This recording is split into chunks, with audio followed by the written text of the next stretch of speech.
Bonsoir. Une énième catastrophe routière en Algérie, à Boumerdès plus précisément. Un bus qui avait à son bord plus de 70 personnes, ou 70 personnes environ, s'est renversé ou s'est abîmé dans un ravin, nous dit-on. 27 morts à l'heure où je vous parle, et plus de 42 blessés, dont certains dans un état jugé désespéré. C'est-à-dire que le bilan pourrait s'alourdir encore. Le président Tebboune a décrété un deuil national de 3 jours. Le Premier ministre s'est déplacé sur les lieux et bien sûr le ministre de l'Intérieur, ministre des Transports et des collectivités locales aussi, qui avaient des déclarations et d'autres, et comme d'habitude, brouillard et purée de pois, personne ne sait vraiment ce qui s'est passé, sauf que les accidents, les catastrophes, les morts qui se comptent aujourd'hui parmi les plus élevés au monde, le taux d'accidents en Algérie parmi les plus élevés au monde, à configuration et à population relative. Les causes ne sont pas toujours celles du mektoub, ceci, cela, mais en réalité, parce qu'il y a de très graves dysfonctionnements, une bureaucratie absolument épaisse, du bricolage, de l'improvisation, comme cette histoire de pneus dont nous allons parler, qui provoque des accidents tous les jours, une pénurie de pneus provoquée pour des raisons très sombres, qui pourraient avoir à faire avec des visées de corruption, disons-le comme ça, et donc à une telle pénurie qu'une nouvelle vocation est née en Algérie chez les vulcanisateurs. Aujourd'hui, on coud les pneus. Comme avant, il y avait, rappelez-vous, pour ceux de ma génération, celui qui venait dans le quartier coudre les matelas. Aujourd'hui, il y a des couseurs de pneus. C'est une spécialité. Les gens, à défaut de pouvoir trouver des pneus achetés, vont recoudre les leurs. Avec nous pour en parler, j'ai le plaisir d'avoir ici avec moi Samir Bellateche, écrivain, militant pour la démocratie. Samir, merci d'être avec nous. Merci beaucoup, Jamel, pour l'invitation. Salutations à toi, à l'équipe et aux téléspectateurs et téléspectatrices qui nous regardent. Merci et félicitations pour votre maillot. Comme d'habitude, toujours, Samir. Dima Palestine. Les causes justes et les causes.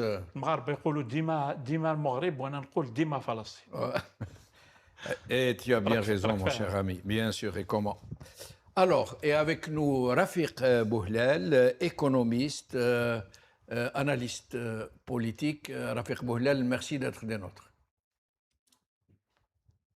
Bonsoir, c'est Jamel, merci pour l'invitation, c'est Bellateche, à la régie et à tous les téléspectateurs et téléspectatrices de l'émission Décryptage. Merci encore pour l'invitation.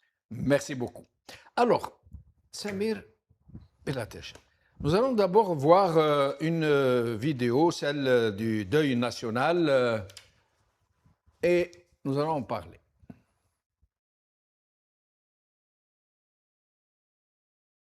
هذه المناسبة الأليمة أعلن حداداً وطنياً لمدة 3 أيام ابتداء من اليوم تنكس خلالها الأعلام الوطنية عبر كامل التراب الوطني.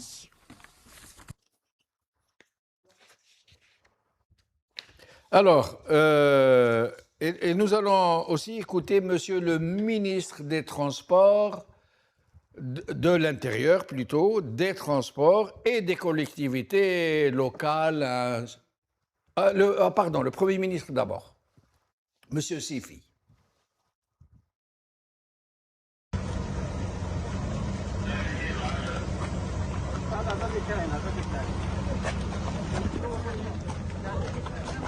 الوزير الأول سيفي غريب تنقل أيضا رفقة وزير الداخلية والجماعات المحلية والنقل إلى مستشفى سليم زميرلي بالعاصمة للاطمئنان على حالة الجرحى وظروف التكفل بهم. إثر هذه الفاجعة الأليمة التي لمت بنا اليوم في هذا اليوم الحزين، وبتكليف من السيد رئيس الجمهورية انتقلت الوفد من الوزراء أولا لمعاينة مكان الحادث، ثم انتقلنا إلى المستشفيات بومرداس زميرلي ومصطفى باشا والباب الواد للوقوف على الحالة الصحية للجرحى، وأين كما تقديم كل التوجيهات اللازمة للتكفل الأمثل بالجرحى. وما عسانا إلا أن نقول إن الله وإنا إليه راجعون. والنداء الأخير لسائقي الحافلات: أرواح المسافرين أمانة في أعناقكم، أمانة في أعناقكم. Alors, ce monsieur se défausse des responsabilités de l'État, et Dieu sait combien elles sont lourdes, sur des chauffeurs. Il leur dit: la vie des voyageurs qui vous est confiée est une responsabilité entre vos mains. Mais il ne dit rien d'autre sur la responsabilité de l'État, du régime, du système. Samir Belatesh. C'est la remarque, la première remarque qu'on fait quand on entend ce genre de choses. Mais avant, peut-être, moi, je voulais dire juste, on pense à leur famille et aux gens qui sont concernés par cet accident ou même d'autres accidents. J'étais en train de chercher des infos. J'ai vu qu'il y avait aussi d'autres accidents. Tous les jours? Oui. Et c'est une horreur. Donc, on est solidaire un peu des familles qui souffrent et qui sont très probablement, et c'est normal, choquées par ce qui est en train de se passer.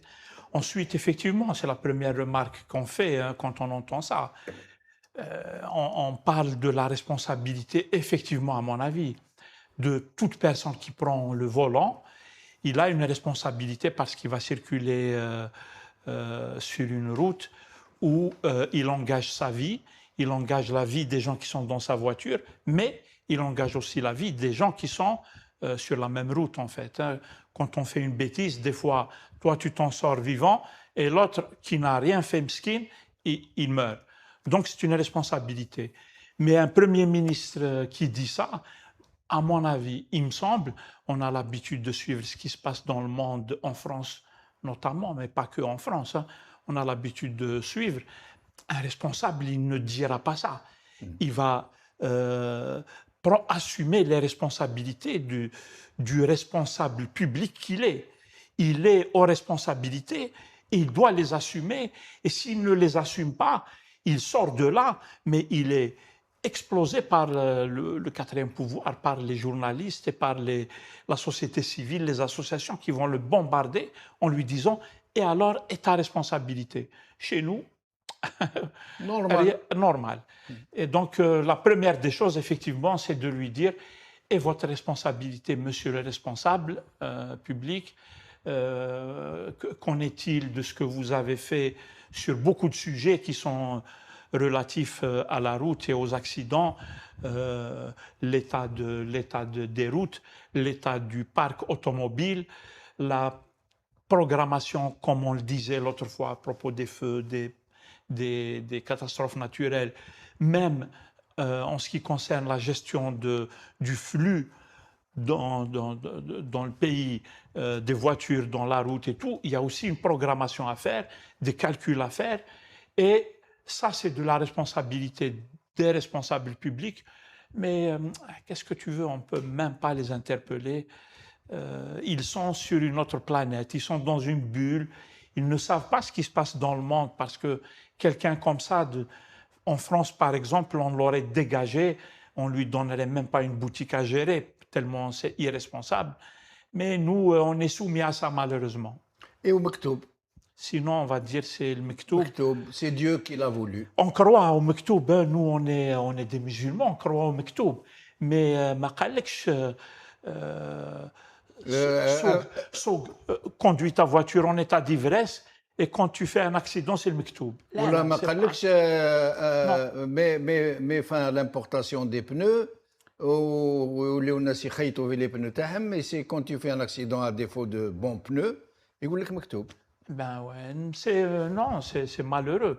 Moi, je sais, depuis déjà très longtemps, il y a ce problème qui se posait, y compris du temps où j'étais encore au bled, c'est l'incompatibilité entre le nombre de voitures et de véhicules, je veux dire, qui circulent sur les routes algériennes et la capacité des routes à les prendre en charge. La carte routière. Voilà, la carte routière, elle ne peut pas supporter autant de véhicules. Voilà, mais nous, on n'est pas dans ces calculs-là. Nous avons des autorités, ils ont des intérêts personnels dans l'import-export, etc., des voitures et tout. Donc, ils font des calculs, mais par rapport à leur business. Exact. Ils ne font pas de calculs par rapport à ce que peut supporter aux normes admises en termes de circulation. Il faut de tant de voitures pour tant de kilomètres, Absolument. etc. Alors, nous allons écouter Rafiq Bouhlel, puis nous allons vous passer quelques images sur les différentes catastrophes de ces dernières années, notamment depuis que M. Tebboune est avec nous. Rafiq Bouhlel. Rafiq Bouhlel. On n'entend pas Rafiq Bouhlel. On n'entend pas, s'il vous plaît, Rafiq Bouhlel. Ah oui, alors, voilà, là on vous entend. On vous entend. Mais avant tout, je tiens à présenter mes sincères condoléances à toutes les familles des victimes de ce drame, de ce énième drame où la vie du citoyen algérien est devenue insignifiante aux yeux de ce gouvernement d'incompétents. Dans l'Algérie nouvelle, on se noie dans un fleuve d'égout, on est mort brûlé vif ou on est écrasé dans un accident qui est encore une fois malheureux. Et à chaque fois, on voit que les responsables du gouvernement remettent la faute sur la population, que ce soit sur le conducteur qui est responsable des autoyocodes et des examinateurs qui délivrent les permis contre de la corruption. C'est le gouvernement. Qui est responsable des centres de contrôle technique qui ferment les yeux sur des épaves roulantes. C'est le gouvernement. Qui est responsable du vieillissement du parc automobile en Algérie. C'est le gouvernement. Et encore une fois, je vais aller plus loin. On demande des chiffres à nos téléspectateurs. Au-delà du manque de respect de Saïd Saïoud qui s'est présenté à l'hôpital en Djellaba, comme s'il était chez lui en train de se reposer et qu'il est venu en Djellaba, alors que quand on est ministre régalien, le costume cravate est une tenue de travail. Et la Djellaba, juste de se présenter en Djellaba et c'est en t-shirt, c'est une insulte à la population. Alors, il faut savoir qu'en Algérie, on a 7,7 millions de véhicules roulants. Donc, le parc automobile algérien se compose de 7,7 millions de véhicules roulants qui se partagent de la manière suivante. 5,4 millions de véhicules, VL, véhicules légers, véhicules de tourisme. Les véhicules de tourisme ont une moyenne d'âge de 15 ans. Après, on a les 2,3 millions d'autres véhicules qui se décomposent de la manière suivante. On a 1,8 million de poids lourds, on a 587 000 de motos, et on a le reste, c'est ce qu'on appelle les engins agricoles, les engins civils, qui ont une moyenne d'âge de 25 ans. Et lors du drame de Ouad el-Harrach, le même ministre Saïd Saïoud promettait une importation de 50 000 camions et d'autocars pour rajeunir le parc automobile algérien. À ce jour, on n'est pas arrivé à peine 10 000. Où sont les nouveaux bus? Où sont les nouveaux camions? Nulle part. On a une pénurie de pneus dont on va en parler plus tard de manière très précise et les dessous. On a une pénurie de pièces de rechange. L'Algérie ne dispose pas d'un réseau de maintenance comme en France, en Allemagne, en Italie, les réseaux nationaux tels que Speedy, Midas, Neuroto, Euromaster, Besdra, des compagnies et autres. Donc, l'Algérie ne dispose pas de réseau structuré de maintenance automobile et maintenance autocar et maintenance des bus.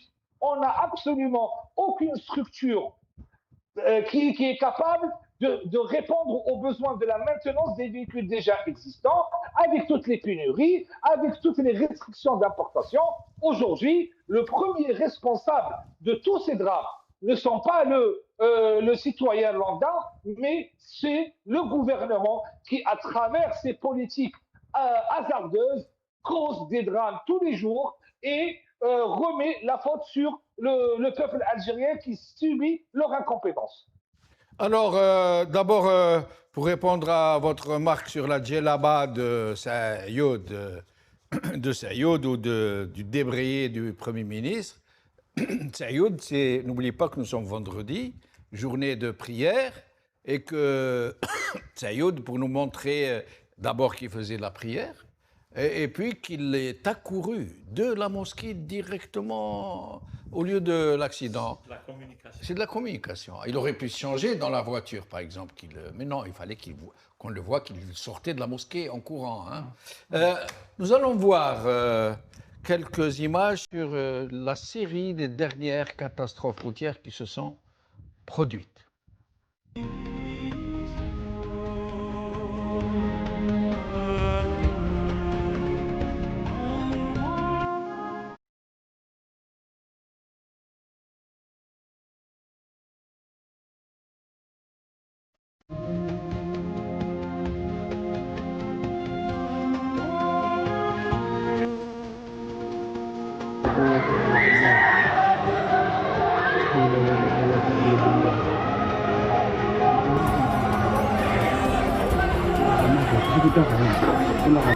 عليكم وعلى شوف الفلوس شرالو شوف الفلوس شرالو والله غير قريب موتنا ربي استرنا ربي يا تبون اللي خلينا راح نخلو لوحدينا يا خو.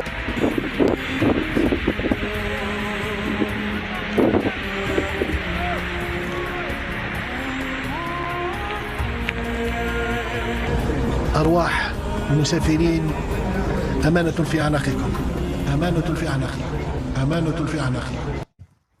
Et pour revenir encore une fois sur ce monsieur Sayoud, Samir, rappelez-vous l'affaire de Harrach, lorsque un autocar s'est abîmé dans le fleuve, qu'il a plongé dans le fleuve, il y a eu des morts, des blessés. Et alors là, monsieur Sayoud avait promis une enquête, il était ministre des Transports, et finalement, il n'y a pas eu d'enquête. Qui ont payé les pots cassés? Le chauffeur et le receveur. Et entre-temps, M. Sayoud a été gratifié d'un autre ministère, ministère de l'Intérieur, pour vous dire. Hein. Alors, nous allons voir aussi une déclaration de M. Tebboune qui promet que la justice frappera d'une main de fer, comme d'habitude. Regardons cette déclaration, nous allons la voir normalement. Oui.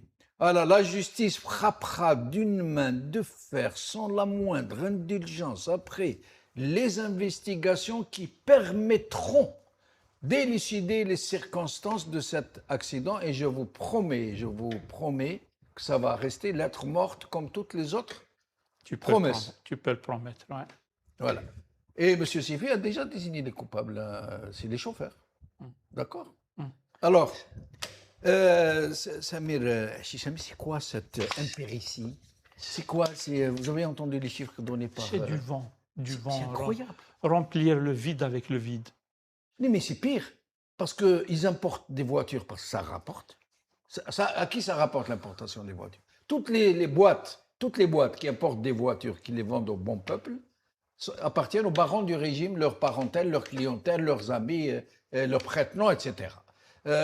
Pour importer, ils importent. Ils ont importé à tour de bras, sans penser à la carte routière, à la capacité routière, sans penser à l'entretien des routes, sans penser aux équipements, aux pièces de rechange. Comme le disait très bien Rafik Bouhlel, à ces grands spécialistes de l'entretien comme Speedy, comme Noroto, qui sont là, c'est des experts en termes de, comment on dit, d'entretien et de contrôle. De contrôle. Exactement. On n'en a pas en Algérie. Donc eux, bon, importe, ça nous rapporte de l'argent, laisse les gens aller mourir, on s'en fiche, nous de toute façon, on ne va pas mourir. C'est l'irresponsabilité totale. Moi, j'ai toujours considéré les responsables politiques, au sens ceux qui gèrent l'État, comme les grands responsables de tout ça. Bien sûr que les gens on peut reprocher aussi, comme disent certains, aux Algériens qui conduisent très mal ou qui sont fous sur la route, qui te doublent par la droite et qui conduisent d'une manière pas normale et qui dépassent les vitesses. Et ils font des conneries. Qui grillent les feux rouges systématiquement, les sens interdits. Quand je suis allé au bled les dernières fois, j'ai eu, mais je veux dire, j'ai halluciné par ce que je voyais. J'étais sur l'autoroute qui venait juste d'être finie, c'était il y a une dizaine d'années. Même le monsieur, Allah yarhamou, c'était mon frère qui était mort, on était dans une ambulance, on était en train de le déplacer d'Alger vers Sidi Aïch, la Kabylie, et on était dans une ambulance. L'ambulance, accroche-toi, ça va secouer. Parce qu'il fallait qu'on fasse vite pour qu'on arrive. On a un mort à déplacer. Et Gali, accroche-toi, hein, parce que tu as l'autoroute, mais tu vois là, tu as des différences de niveau. Quand tu arrives à un moment, hop, la voiture, elle décolle. Elle décolle. Je regardais autour de moi, j'ai vu un gars, il était en train de faire des zigzags, il doublait les voitures dans l'autoroute qui fait 5 ou 6 fois et tout. Il tenait le volant d'une seule main, une cigarette, et il faisait une vitesse extraordinaire. Moi, j'étais là, j'ai halluciné. Donc, il y a l'irresponsabilité Je crois qu'il n'y a même pas de radar dans les autoroutes algériennes. Ou je me trompe? Wallah, mal à bali, mais l'état de l'autoroute, elle était extraordinaire. Khalid qui conduisait, Khalid, accroche-toi, ça va secouer. Hein. Et tu rentres ici, moi, il m'arrive de prendre l'autoroute comme tout le monde ici. Tu vois la différence, mais tout de suite. Jamais tu as ce genre de choses sur l'autoroute. Tu n'as pas de trou, tu n'as pas de trucs comme ça, parce que c'est très dangereux. Donc, il y a l'irresponsabilité du citoyen. Effectivement, on doit en appeler à la responsabilité des citoyens. Les Algérois, faites attention à vous, faites attention à vos enfants. Tout le monde, le bled, tout le monde a eu l'expérience de la perte de gens très chers. C'est incroyable. Moi, je connais un petit jeune, il vient juste de se marier, ils ont un bébé, et quelques mois plus tard, il a fait un accident qui m'a hacké, il est mort. Le bébé tao. C'est choquant, mais grave.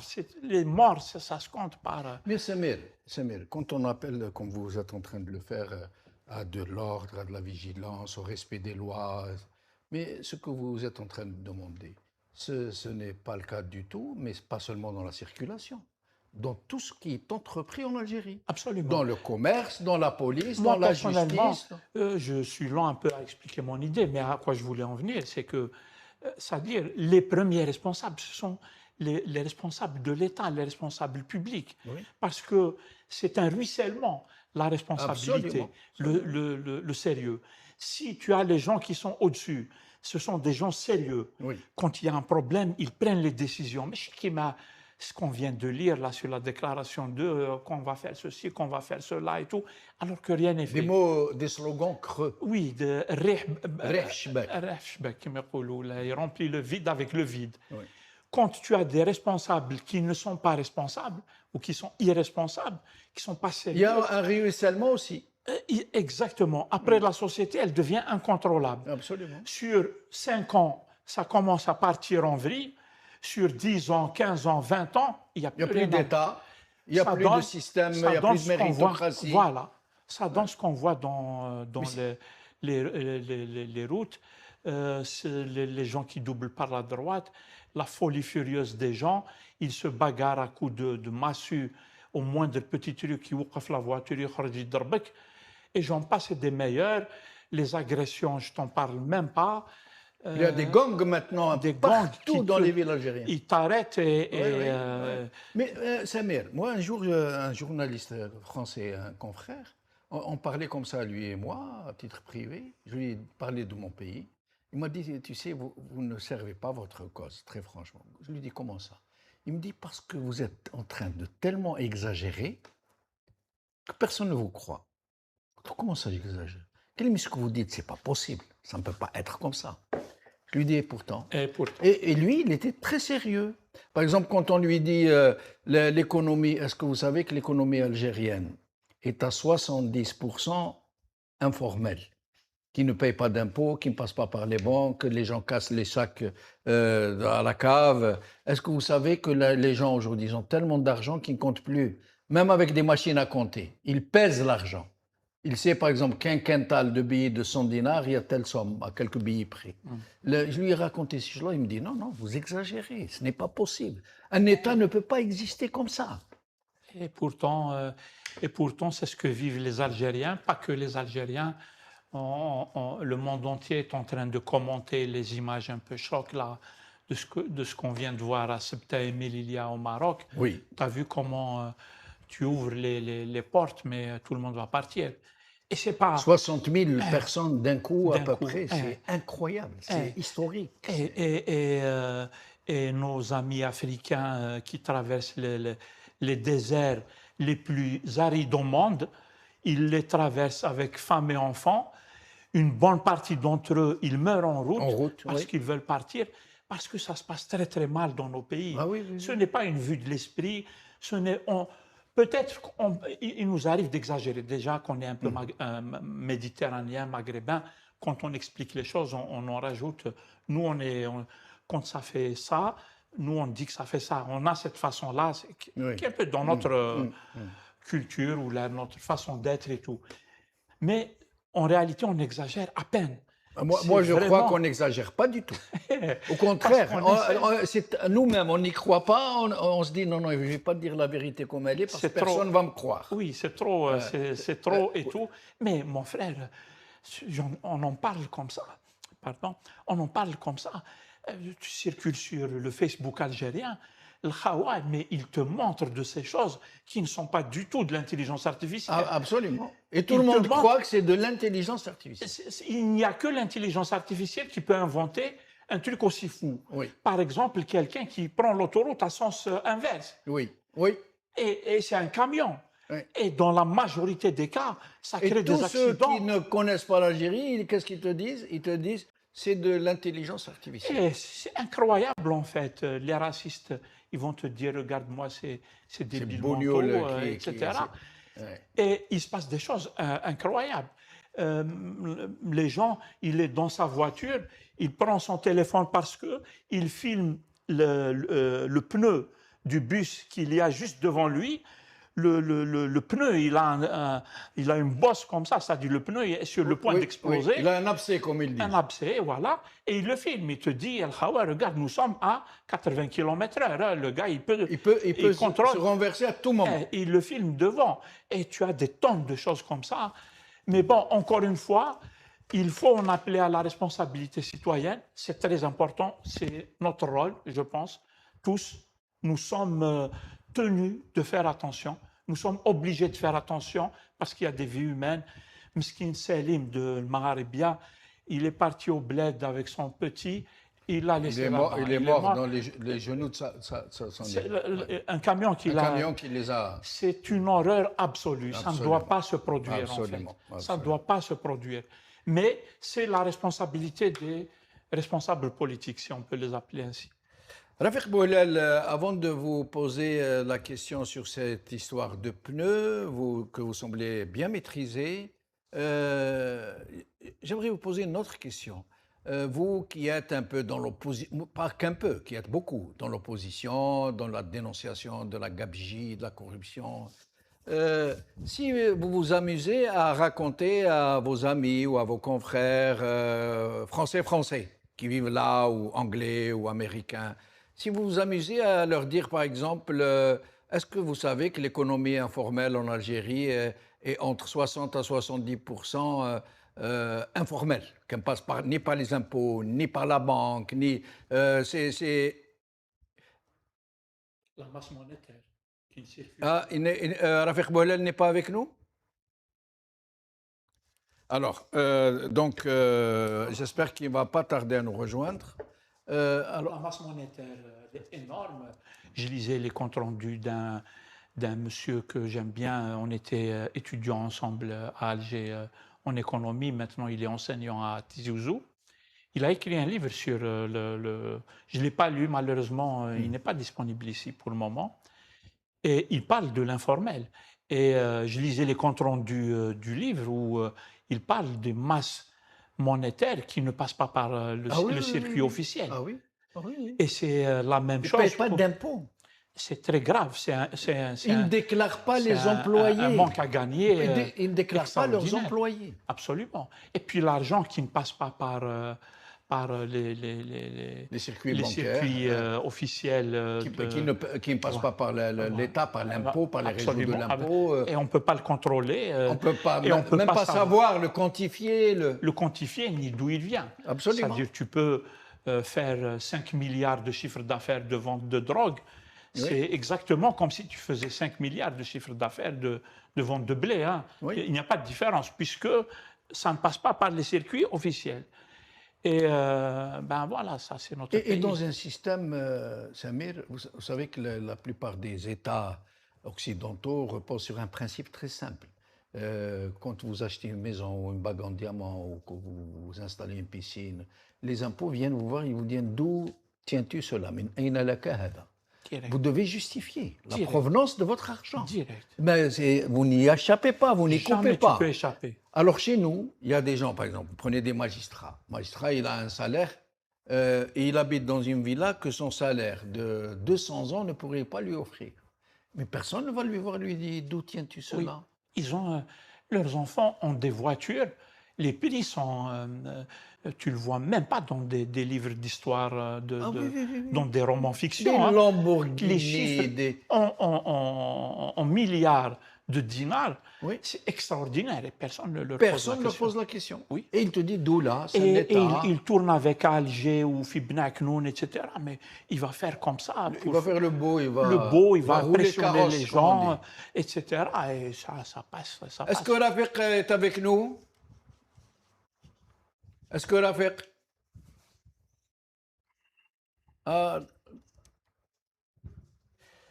Alors, Samir, comment allons-nous pouvoir continuer? On me dit nous ne sommes pas en enregistrement, nous sommes en direct. Nous sommes en direct, les gars. Comment pouvons-nous en sortir, Samir, dans de conditions? Comment s'en sortir vivant? Comment s'en sortir vivant? Comment envisager l'avenir à travers un tel prisme aussi catastrophique entre les pattes d'une faune qui ne recule devant rien et dont le mensonge constitue l'essentiel du discours politique? Oui, en fait, moi j'ai Rafiq vient nous rejoindre, mais je vous laisse répondre. Je te laisse faire. Oui, non. C'est-à-dire, je veux répondre, mais pas pour convaincre Jamel-Din, parce que moi je sais que quoi qu'il arrive, tu restes optimiste. Je pense que nous ne sommes pas les seuls à être dans cette situation-là.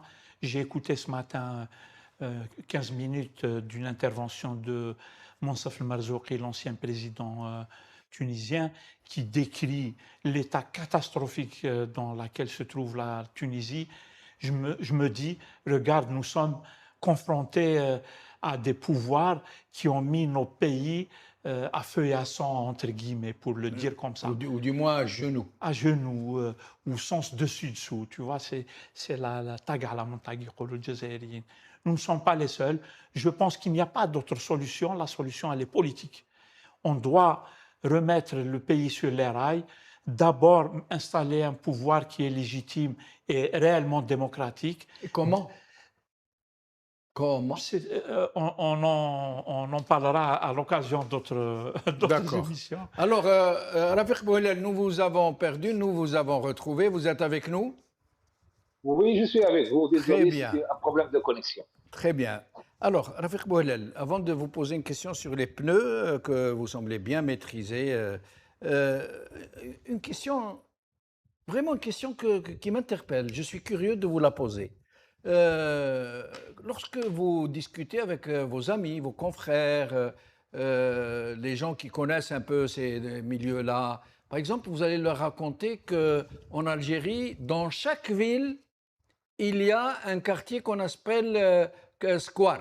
C'est plus le square d'Alger. Hein. Il y a le square de Batna, de Tbessa, de Sidi Bel Abbas, de Constantine. Partout les lieux où s'effectue le change parallèle, on l'appelle le square.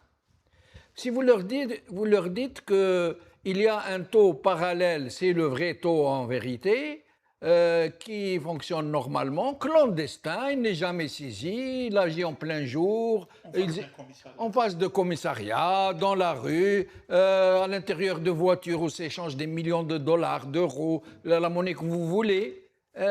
Ou alors si vous leur disiez, est-ce que vous savez que l'économie algérienne est entre 60 à 70% informelle? Ça veut dire qu'elle ne passe pas par les banques, qu'elle ne paye pas d'impôts, qu'elle ne déclare pas ses employés, au vu, au su de tout le monde. Et c'est des gens, c'est des potentats très connus. Si vous leur dites, est-ce que vous savez que les harragas qui passent en Espagne par dizaines de milliers par an, qui meurent par centaines, et auxquels jamais Tebboune n'a présenté la moindre condoléance, est-ce que ces gens, si vous leur racontez ces histoires, est-ce qu'ils vous croient?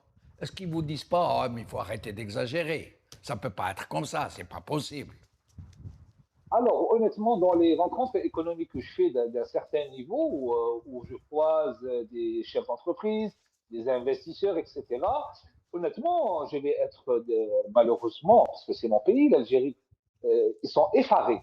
Ils sont effarés et ça leur fait peur parce que la première chose qui les étonne, c'est qu'ils me disent comment peut-on tenir un kiosque où on change de l'argent en face d'un commissariat, en face d'un palais de justice, à côté du Parlement national. Ça les étonne, mais ça les rend fous.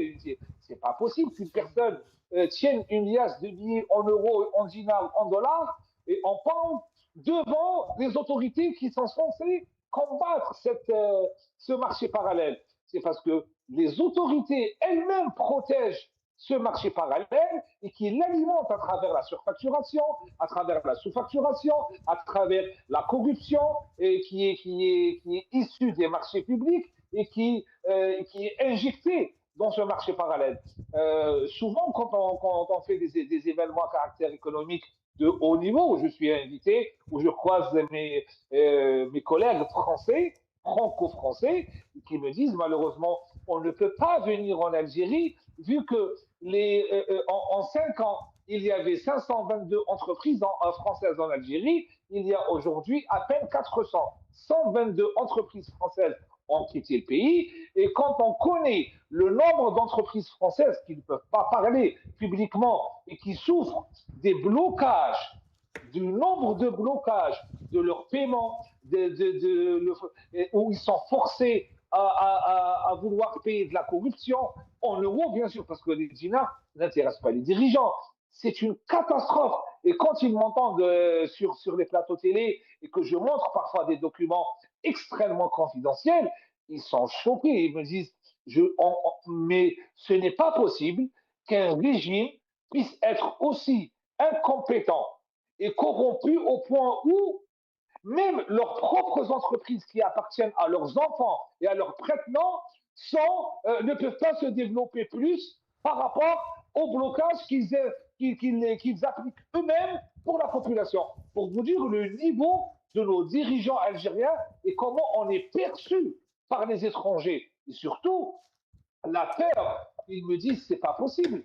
Depuis l'arrivée de Tebboune, chaque mercredi, il y a un terroriste qui se rend à Box Bali Mokhtar. C'est dans le sud. On a peur d'aller dans le sud. Alors qu'en même temps, ils nous disent venez visiter le sud et venez investir dans le tourisme. Alors qu'il y a du terrorisme chaque mercredi. Et on ne comprend pas pourquoi c'est le mercredi. En rigolant, moi je leur dis parce que c'est les jours des enfants. C'est pour ça qu'ils se rendent le mercredi. Vous imaginez, les étrangers nous regardent. Chaque mercredi, il y a un terroriste qui se rend. Un truc. Et quand ça ne va pas, c'est Rachel, c'est le MAP, c'est ceci, c'est cela. Plus grave encore, les étrangers regardent les chaînes algériennes étatiques qui émettent en français. Et quand ils te disent on a trouvé des gens qui vendent des grenades, des kalachnikovs dans un marché. des aveux qu'on dit publiquement en Algérie, des trucs, mais qui sont même à peine croyables. Ça porte préjudice plus pour le pays que pour les dirigeants. Et ça, je ne sais pas dans quelle bulle ils vivent. Ils ne comprennent pas que c'est fini. On est dans le monde de la technologie, de Internet. Le monde entier est devenu un petit quartier où tout le monde connaît tout le monde. Il faut arrêter ces bêtises. Et encore une fois, la première victime, c'est le citoyen algérien, et la dernière victime, c'est le citoyen algérien.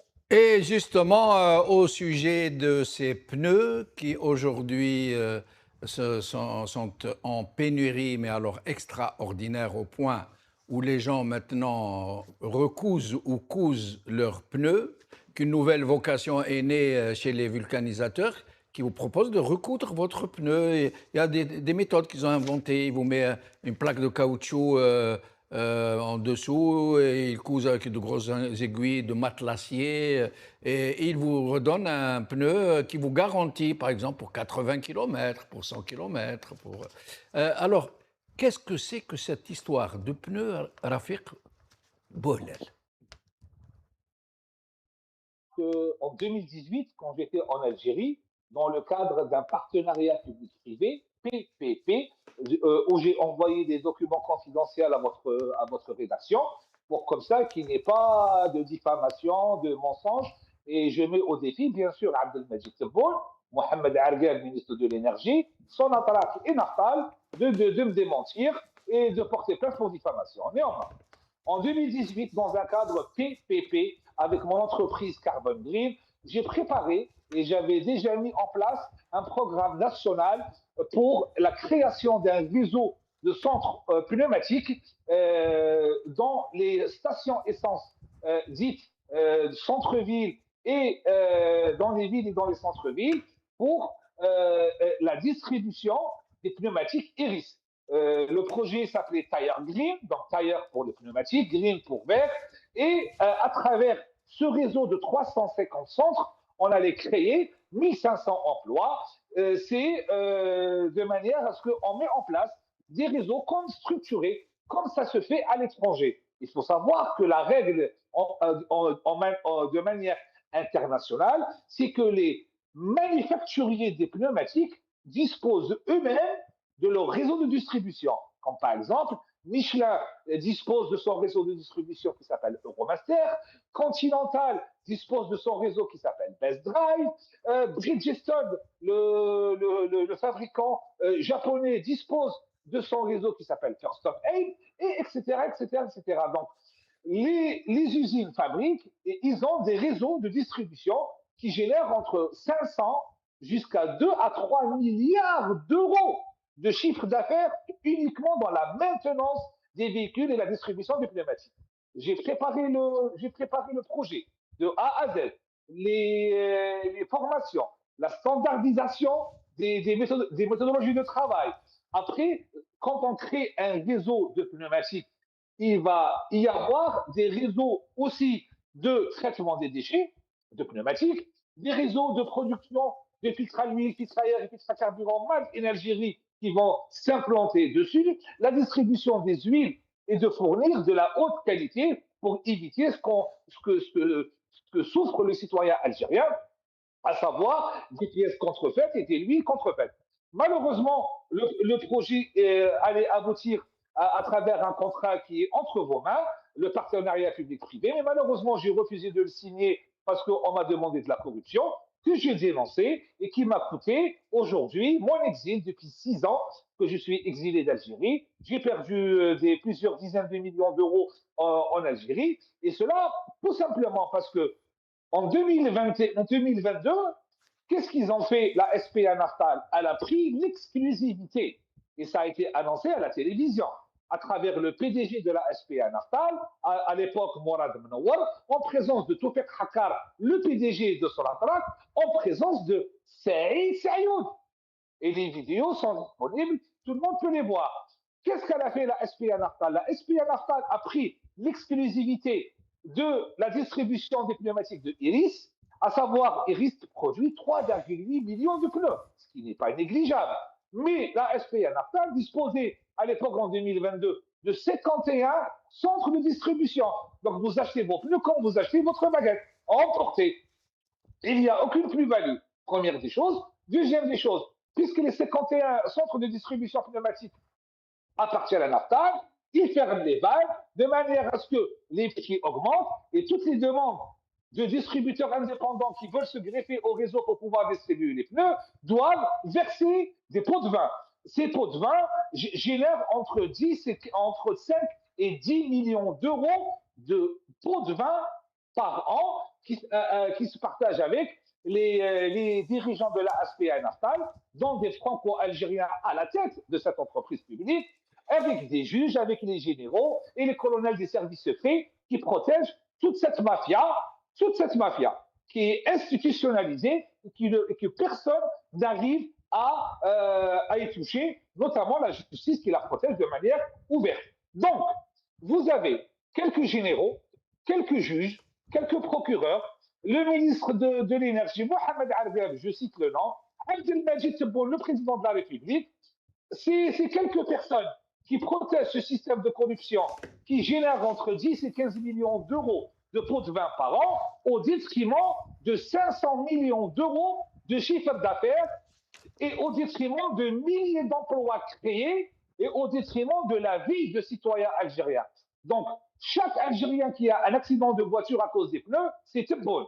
À chaque Algérien qui a un accident ou un décès, c'est Tebboune et la SPA Naftal qui sont totalement responsables et qu'aujourd'hui, quand vous dénoncez cette corruption, c'est moi qui me retrouve avec 4 ans de prison ferme par contumace pour un post Facebook et les véritables responsables de ce carnage économique, de ce carnage humain sont toujours en poste et personne ne peut les toucher car la corruption en Algérie, elle est généralisée et qu'elle est institutionnalisée et elle est protégée au plus haut sommet de l'État, à savoir Abdelmajid Tebboune. Et ça me fait très mal au cœur. Aujourd'hui, quand je vois des accidents pareils et que je dis j'aurais pu participer au développement économique de mon pays, tout était prêt. Il suffisait uniquement qu'une justice soit indépendante et qu'elle punisse les responsables de ce scandale. Eh bien non, en Algérie, toute personne qui refuse la corruption se voit marginalisée. Plus grave encore, l'Algérie est le seul pays au monde où on n'a pas de dépanneur de pneumatiques poids lourds, où les chauffeurs de poids lourds doivent embaucher ce qu'on appelle chez nous en Algérie des gritters. Quand il tombe en panne, il est accompagné d'une autre personne pour pouvoir changer un pneu, pour pouvoir changer une roue de secours ou pour pouvoir se dépanner. Car nous n'avons pas de réseau de dépannage, nous n'avons pas de réseau de pneumatiques poids lourds et nous n'avons pas d'entreprise qui gère la gestion des flottes poids lourds et des flottes bus. On est les seuls pays. Et Abdelmajid Tebboune ose dire qu'on est la 3e puissance économique en Afrique. On n'est même pas capable de générer du chiffre d'affaires et de générer des emplois parce qu'il y a à peine 20 personnes, je dis bien 20 personnes, qui s'accaparent entre 10 et 15 millions d'euros de pots de vin au détriment des 45 millions d'Algériens. Pour finir, je mets au défi Abdelmajid Tebboune, Mohamed Arbeb, ministre de l'énergie, SPA Naftal et Sonatrach de sortir et démentir ce que je viens de dire et vous avez les documents entre vos mains, les vidéos, les signatures de tous les ministres qui sont présents entre vos mains. Parce que en Algérie, voilà comment on détruit les compétences. On vous demande de venir de l'étranger pour venir aider dans votre domaine, bien sûr. Et à la fin, on se retrouve menacé de mort, apatride, et je fais l'objet de chantage. Je dois fermer ma bouche si je veux avoir un passeport et présenter mes excuses et me soumettre à un voyou, à savoir Abdelmajid Tebboune. Et je ne me soumettrai jamais à cette dictature. Merci Rafiq Bouhlal. Nous arrivons à la fin de l'émission. Samir Chicha, le mot de la fin en 2 minutes. Merci. Je dirais juste l'Aïstar. Puis les gens, faites attention. Même nous qui vivons à l'étranger, quand on va en Algérie, on a très peur en fait parce qu'il y a beaucoup d'accidents par rapport à ici. Et ça fait peur pour la famille, pour les enfants et tout. Faites attention, Khaoutna, ce ne sont pas les dirigeants algériens qui vont penser à vous. Eux, ils ne penseront pas à vous. Merci, merci. Alors, je rappelle qu'en Algérie, pour ceux qui ne connaissent pas ce malheureux pays, que les gens qui ont des voitures ou des camions ont droit, pour ceux qui arrivent à se débrouiller et qui peuvent obtenir donc ce droit, 2 pneus tous les 6 mois, pour ceux qui y parviennent, qu'ils roulent 100 km ou qu'ils roulent 10 000 km. C'est comme ça, c'est le régime qui l'a décidé ainsi. Nos plus sincères condoléances aux familles des disparus. Rabbi yarhamhum, Inch'Allah. Merci d'avoir suivi cette émission. Merci Samir Bellates. Merci Rafiq Bouhlel. Bonne soirée.